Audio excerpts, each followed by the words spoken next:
Hi guys, welcome back to my YouTube channel. और आज है मंडे। तो बहुत दिनों के बाद मैं व्लॉग कंटिन्यू कर रही हूँ और मुझे लगता है कि अब मुझे अपना व्लॉग जो है कंटिन्यू डेली डालना चाहिए, क्योंकि बहुत ज़्यादा गैप हो गया है व्लॉग्स में। बहुत ज़्यादा गैप हो गया है, तो मुझे ऐसा लग रहा है कि अब मुझे व्लॉग्स कंटिन्यू डेली करना चाहिए। तो welcome back to my channel guys, I am back with my daily routine and daily vlogs. तो बहुत सारी चीजें हो रही थी जिसकी वजह से मैं नहीं आपके साथ व्लॉग कंटिन्यू कर पा रही थी। तो अब सारी चीजें सेटल डाउन है नाउ, आई एम ओके।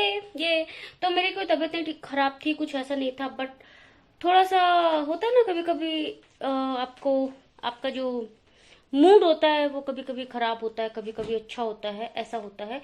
तो मेरे मूड स्विंग्स बहुत ज़्यादा होते हैं, तो बस आप वही समझ लो, मेरे थोड़े थोड़े मूड स्विंग्स हो रहे थे, जो कि आप ठीक हो गए हैं। ऑलमोस्ट ऑलमोस्ट नहीं, आप ठीक ही हो गए। तो अभी बज रहे रात के 9, मैं 8:30 बजे फ्री हुई हूँ। उसके बाद मैंने थोड़ा फेस वॉश किया है। और हमारे यहाँ पे ना रात में कचरा वाला आता है, मतलब जो कचरा उठाता है। तो वो आया था, तो उसको कचरा दिया, मतलब रात में, मतलब सीरियसली। तो उसको दिया। उसके बाद जो है मैं सोच रही थी कि ब्लॉग स्टार्ट करूँ नहीं करूँ।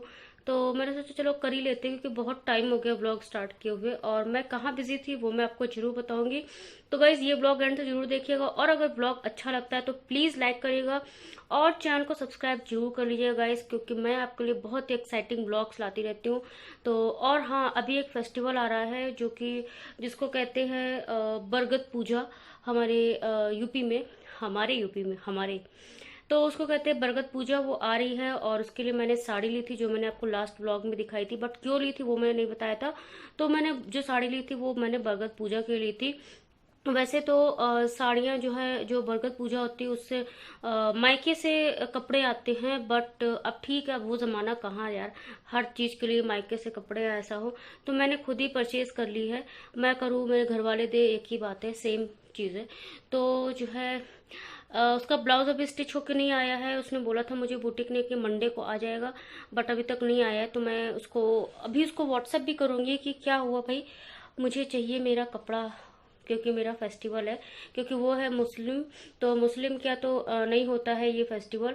जैसे उनके कुछ फेस्टिवल्स होते जो हमारे यहाँ नहीं होते, उस तरीके से हमारे कुछ फेस्टिवल्स होते जो उनके नहीं होते, बहुत ही अलग होते हैं हमारे हमारे फेस्टिवल्स। तो उनको नहीं पता है कि हमारा फेस्टिवल बहुत इंपॉर्टेंट होता है। तो मैं उनको बोलूँगी कि भाई मेरे जो ड्रेस है वो दे दीजिए, मेरा जो ब्लाउज है वो स्टिच करके दे दीजिए। दे देंगे नो डाउट, क्योंकि बहुत अच्छे हम फ्रेंड्स भी हो गए हैं, क्योंकि वो बिजनेस है उनका बुटीक का। और हमारे बगल में रहती है, जस्ट जस्ट मेरे नेक्स्ट ब्लॉक में रहती, मैं ब्लॉग बोल रही हूँ, नेक्स्ट ब्लॉक में रहती हैं। तो अच्छा लगता है मुझे कि मुझे अच्छा लगता है फ्रेंडशिप करना। अगर कोई एक, मतलब बस अच्छा लगता है, बस आप ये समझ लो। तो चलिए चलते हैं और आज देखते हैं आज मैं डिनर में क्या बनाने वाली हूँ, और साथ ही साथ मैं बनाऊंगी चाय। तो मैं इसको ओपन करते हुए यहाँ से निकालने वाली हूँ बहुत सारे बर्तन। तो सबसे पहले ये ढक्कन निकाल लेती हूँ। इसके बाद मैं अपना चाय वाला निकाल लेती हूँ। और इसमें मैं बनाऊंगी राजमा। तो ये कुकर निकाल लिया एंड दैट्स इट। और आप देख सकते हैं ये जूसर की छन्नी कितने अच्छे से क्लीन हो गई है, पता ही नहीं चल रहा है। इसमें मैंने वाटरमेलन का जूस निकाला था। तो ये सारी चीज़ें हैं। ओह गॉड, एक सेकेंड। तो अच्छा, तो इसको पीछे करके वापस मैं बंद कर दे रही हूँ। एंड आजकल बाय द वे ये बन चुका है मेरा, मैं एक चीज़ दिखाती हूँ। ये बन चुका है मेरा टेबल यहाँ पे मैं ग्लासेस रखी हूँ, ठीक है, इधर। और ये मेरा छुटकू सा एक फ्लावर पॉट है। ये है कटलरी बॉक्स। ये है मेरे डिश वॉशर, जैसे कि ये है टिकिया है, और ये ऊपर वाला सॉल्ट है, नीचे ऊपर वाला डिटर्जेंट है, और नीचे वाला सॉल्ट है ब्लू कलर का, और ये भी एक डिटर्जेंट है। तो बाय द वे ये बन चुका है मेरा एक टेबल। और यहाँ पे एक लक्ष्मी जी के पैर हैं। ये क्या हुआ ना, ज़मीन पे हम लोग दिवाली में लगाते हैं लक्ष्मी जी के पैर, तो ये जो है निकल गया था, तो हमारी जो हाउस हेल्पर उसने उठा के यहाँ रख दिया, क्योंकि कुछ भी हो यार, भगवान भगवान होते हैं। तो मैं बनाने वाली हूँ, ये है राजमा। तो मैं बनाने वाली हूँ राजमा, और हमेशा की तरह राजमा थोड़ा ज़्यादा बन गया है। मेरे हाथ में ना पता नहीं क्या है, कभी भी कोई चीज़ ठीक से नहीं बनती है, हमेशा सब कुछ ज़्यादा ज़्यादा बन जाता है। तो मैं इसको इसमें डालती हूँ।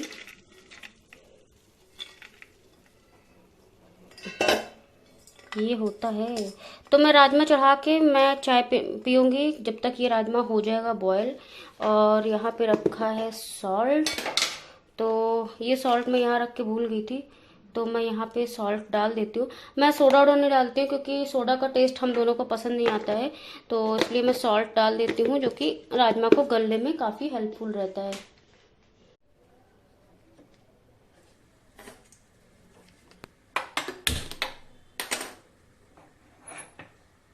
तो ये मैंने चढ़ा दिया है राजमा। फ्लेम को थोड़ा सा कम कर देते हैं। एंड बाय द वे मैं प्लान कर रही हूँ ना, ये जो ब्लैक ब्लैक है पूरा, यहाँ पे कुछ स्टिकर लगाने की, क्योंकि बहुत ज़्यादा ब्लैक है, आप देख सकते हैं।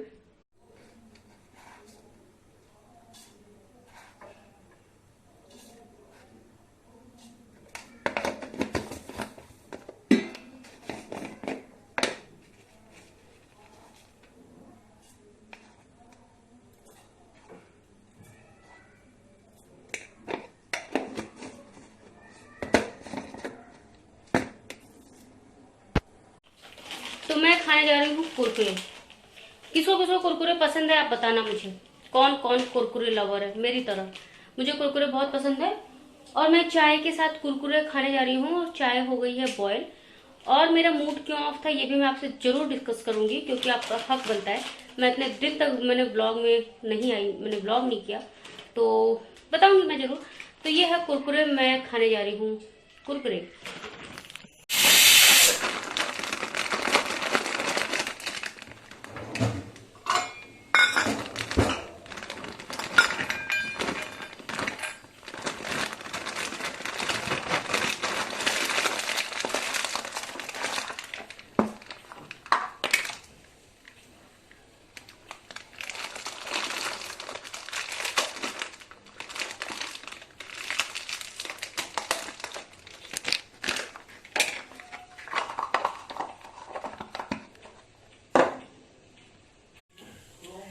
तो ये चाय हो गई है ऑलमोस्ट।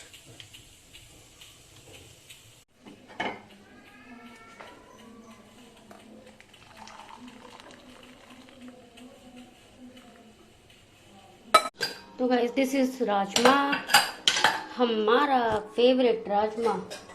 अभी मैं आपको दिखाती हूँ। वाओ,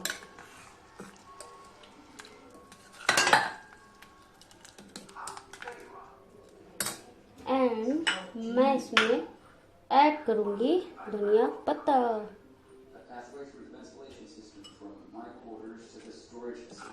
धनिया पत्ता बहुत थोड़ा था, खत्म हो गया था, तो जितना है उतना मैंने डाल दिया है। एंड बाय द वे देखिए राजमा,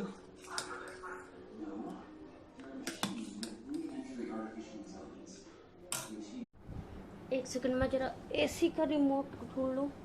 एसी बंद कर देती हूँ, क्योंकि आवाज़ आ रही है बहुत ज़्यादा। तो मैं आपसे शेयर करती हूँ, मैं एक्चुअली इतने दिन से कहाँ थी, और एक्चुअल में मैं क्या प्रॉब्लम फेस कर रही थी यहाँ पे, है ना। तो बात ये थी, ओके, तो बात ये थी कि जो है ना, जहाँ पे मैं वर्क कर रही हूँ, वहाँ पे कभी कभी आपको कुछ ऐसे लोग मिल जाते हैं जो आपको हमेशा परेशान करने में ज़्यादा उनका इंटरेस्ट होता है, काम करने से, काम करने के कंपैरिजन में आपको तंग करने का ज़्यादा इंटरेस्ट होता है। तो मैं सोचती थी कि चलो जाने दो। एक्चुअली जो जिसकी मैं बात कर रही हूँ, मैं असिस्टेंट मैनेजर हूँ और वो मैनेजर है।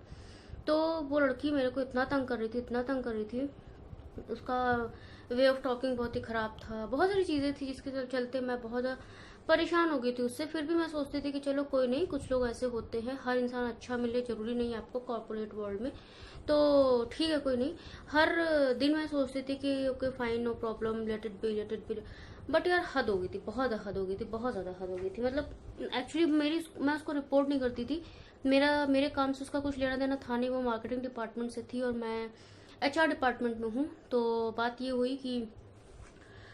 हुई कि कुछ जैसे काम होता है, ऐसा नहीं होता कि अगर आप HR में हो तो आपको मार्केटिंग से कोई काम नहीं हो, आप मार्केटिंग में तो आपको HR से कोई काम नहीं हो। होता रहता है हमारा एक दूसरे से काम चलता होता रहता है, मतलब बढ़ता रहता है काम, जरूरत पड़ती है हर इंसान को। तो कंपनी में हर तरीके के लोगों से आपका इंटरेक्शन होता है। तो बात ये हुई कि बहुत दिन से वो मेरे को ना, मतलब थ्रेट कर रही थी, कुछ ना कुछ बोल के, कुछ ना कुछ बोल के। मैं भी उसको कुछ ना कुछ बोलती थी, ऑब्वियसली मैं सुनने वाले लोगों में हूँ नहीं, तो मैं भी कुछ ना कुछ बोल देती थी उसको, उसका रिप्लाई उसके वे में देती थी। लेकिन जब हद तो जब हो गई ना, जब मुझे उसने व्हाट्सएप उस पर मेल पे भेजा, ऑफिशियल मेल पे, कि I don't want to work with you. मैंने कहा अच्छा, बोल रही मेरे को काम नहीं करना तुम्हारे साथ। मैंने कहा अच्छा ओके ठीक है। मैंने क्या किया, मैंने वही मेल उठा के HR मैनेजर को फॉरवर्ड कर दिया। उसकी लग गई वाट। अब उसकी वाट ऐसे लगी कि फिर HR मैनेजर का कॉल आया। वो HR मैनेजर कैलकाटा की है। तो कॉल आया मेरे पास कि क्या प्रॉब्लम हो गई है। मैंने उसको पूरा एक्सप्लेन किया स्टार्टिंग से। मतलब आप देख रहे होगे कि जून में, मई में मैंने एक भी मतलब कंटिन्यूस मेरे व्लॉग्स नहीं जाते थे। उसका रीज़न यही था कि मुझे थोड़ा अच्छा नहीं लग रहा था कि कोई इस तरीके से मुझे मेंटली, मतलब इस तरीके से कोई करे, क्योंकि मैं किसी के साथ भी इस तरीके से बिहेव नहीं करती हूँ। चाहे वो मेरे लाइन डाउन लाइन का हो, चाहे अप लाइन का हो, चाहे वो मेरा जूनियर हो चाहे सीनियर हो। बट यहाँ पे कुछ लोग ऐसे मिलते हैं आपको कॉर्पोरेट में जो कि आपको तंग करने में ज़्यादा इंटरेस्ट लेते हैं। मैं चाहती थी मैं उससे बहुत बड़ा उसको तंग कर सकती थी अपने लेवल पे, लेकिन मैंने सोचा कि नहीं, इसको मैं ऐसा सबक सिखाऊंगी कि ये याद रखेगी। तो क्या हुआ ना कि HR मैनेजर की कॉल आई, तो उसने मुझसे पूछा कि क्या हुआ। तो मैंने उसको स्टार्टिंग से ऐसे ऐसे बता दिया जो भी चीज़ें थी। मतलब मैं आपको इन शॉर्ट में सारी चीज़ें बता रही हूँ। तो जो जो चीज़ें थी, जो जो उसकी गलतियाँ थी, जो जो जिस तरीके से वो मेरे से बात करती थी। तो आपको ना HR में एक पॉलिसी होती है, मेंटल हैरेसमेंट की पॉलिसी होती है। तो मैंने उसको मेंटल हैरेसमेंट कह करके बोल दिया HR को कि मुझे ये मेंटली हैरेस कर रही है, और आपको अगर मेंटली हैरेसमेंट का आपके ऊपर एक बार लग जाता है तो बहुत प्रॉब्लम होती है आपको आगे करियर में। मतलब अगर आप कंपनी छोड़ के भी जा रहे हैं तो जो है अच्छा नहीं होता आपके लिए, इन शॉर्ट। तो जो है ना, क्या होता है कि मैंने उसको ऊपर मेंटल हैरेसमेंट का वो कर दिया कि मुझे बहुत, मैं सच में परेशान हो गई थी, क्योंकि मैं अपना व्लॉग नहीं कर पा रही थी, मुझे बहुत ज़्यादा परेशान थी। तो HR ने बोला ठीक है, मैं इस पे देखता हूँ मैं क्या कर सकता हूँ, देखती हूँ मैं क्या कर सकती हूँ।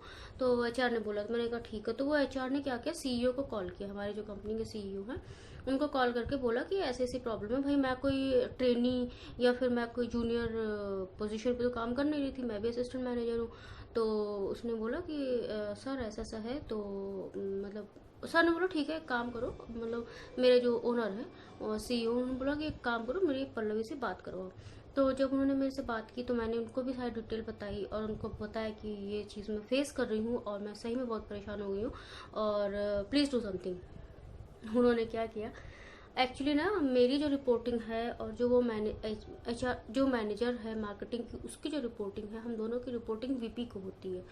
तो जो VP है उसको सब पता था, लेकिन वो फिर भी कुछ नहीं बोल रहा था, पता नहीं क्यों। मतलब उनका क्या इंटरनल, मुझे नहीं पता वो इंटरनल उनका क्या इशू था, मुझे तो लगता था कुछ और ही बात है। तो फिर जो है CEO ने क्या किया, बोला कि ठीक है अब से जो है, HR मैनेजर ने भी मुझे कॉल करके बोला, CEO ने भी बोला कि ठीक है अब से जो है जो मार्केटिंग मैनेजर है वो मुझे रिपोर्ट करेगी, VP को रिपोर्ट नहीं करेगी, क्योंकि VP को सब कुछ पता होते हुए भी उसने ये रेज नहीं किया है, ये उसकी मिस्टेक है। साथ साथ में VP की भी क्लास लग गई होगी, मुझे ऐसा लगता है। तो अभी तक क्या था वो मेरे को, मतलब उसको अब पता है क्या, आपको पता होगा कि CEO के साथ काम करना बहुत डिफिकल्ट होता है। मतलब उनको रोज रिपोर्ट करना, क्या हुआ कैसे हुआ कितने काम हुआ, जितना भी आप दिन में काम करते हो सारी रिपोर्ट लेते हैं और उससे डेली रिपोर्ट लेते हैं, मतलब डेली लेते हैं उससे। VP से अब उसकी रिपोर्टिंग हट चुकी है, मुझे HR मैनेजर ने कॉल करके बताया। तो मैंने उसका ऐसा इंतजाम किया है, अब मैं थोड़ा रिलैक्स हूँ। मैंने उसका ऐसा इंतजाम किया है कि VP के सामने, सॉरी CEO के सामने उसकी बैंड बज गई होगी, क्योंकि CEO को रिपोर्ट करना बहुत मतलब वो होती है, थोड़ा बहुत आप उससे आपको कंपनी से डायरेक्ट निकाल भी सकता है, कुछ भी कर सकता है। तो इसलिए मैं इतने दिन से ब्लॉग नहीं डाल रही थी। तो मैंने उसको बहुत अच्छे से वाट लगाई है। एक्चुअली क्या होता है कि जब आपको कोई कंपनी में तंग करे तो आप कुछ मत करो, उसका एक प्रूफ लो और ऊपर तक पहुंचा दो, बस इतना ही करना होता है। उसके आगे वो लोग करते हैं जो करना होता है। और ऐसा भी है कि कोई ट्रेनी होती है या फिर कोई जूनियर होता है तो उसको लोग उतना नहीं सुना सबको जाता है अगर आपकी अच्छी कंपनी है।